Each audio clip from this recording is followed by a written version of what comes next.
So when it comes to UK immigration right now, it kind of feels like we're watching a tug of war.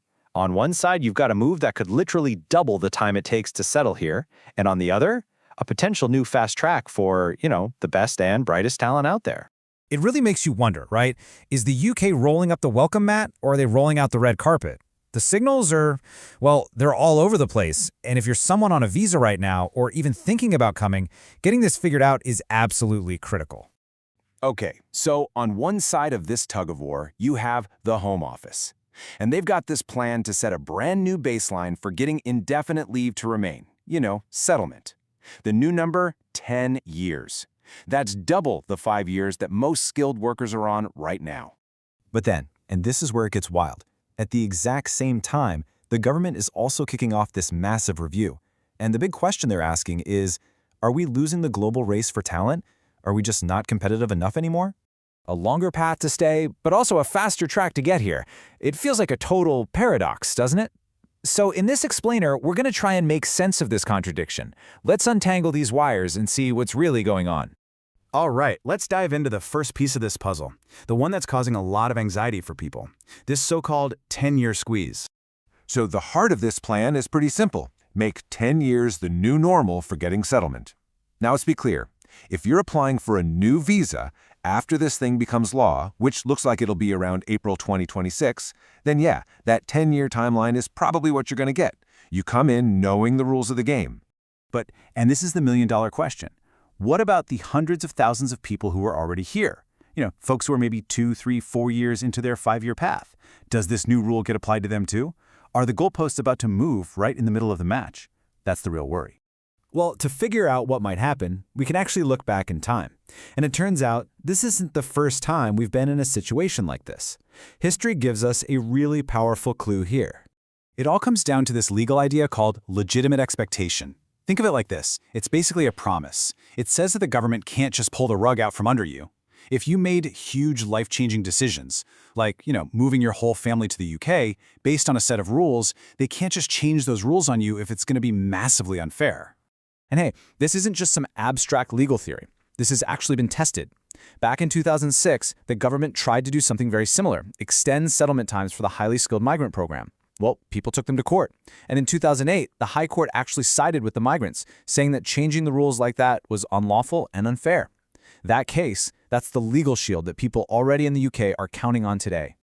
Okay, so it sounds like there's a pretty solid legal defense here, right? But just when you think you've got it figured out, the story takes a huge plot twist. The government seems to be getting cold feet about being too restrictive, but not for the reason you might expect. They've asked their main expert group, the Migration Advisory Committee, or MAC for short, to do a deep dive. And here's the kicker. This whole review isn't about being tougher, it's driven by what you could call competition anxiety. Basically, they're worried that the UK is starting to look like a bad deal, and that the best people are just going somewhere else. And you can see why they're worried. Look at the UK's main skilled worker visa. It basically ties you to one specific employer. Now, look at what competitors are doing. China, for example, is rolling out these super flexible visas for people in science and tech. No employer sponsorship needed. I mean, which one sounds like a better deal to you? It's way more attractive, way more secure. Now, you might be thinking, hang on, what about the US? They're slapping these massive fees on some of their visas. We're talking up to $100,000 a year in some cases. You'd think that would make the UK look like a bargain, right? It should be an easier win for the UK. But here's the thing. It's not. The top-tier talent, they're still picking the US. And that tells you that even with those eye-watering costs, the long-term career payoff in the States is seen as being better than what the UK has to offer. And for the people making policy here in the UK, that is a huge red flag. It's a sign that something is just not working. So, this brings us back to where we started. You've got these two totally opposite ideas crashing into each other. On one hand, a big push to make settlement paths longer and tougher, and on the other, this almost panicked feeling that we need to do more to attract the best talent. How on earth can both of those things be true at the same time? Let's break down what this clash could mean for different people. If you're a new applicant down the line, yeah, you're almost certainly looking at that 10-year rule. But if you're already here, you're probably protected by that 2008 legal case we talked about. And EU citizens, well, they're in a totally different boat, covered by the withdrawal agreement. The real gray area, the real uncertainty, is for people who might want to switch from one visa type to another. So how does the government square this circle? Well, the most likely answer seems to be some kind of two-tiered system. It's a way for them to try and have their cake and eat it too. They could create these shiny, new, super fast settlement routes for the high-value people they're desperate to get, while everyone else gets put on that longer, 10-year path. Now, obviously, none of this is set in stone yet. It's all still playing out. So, what's next? What should you be watching for? Well, there are a couple of key dates you'll want to circle on your calendar.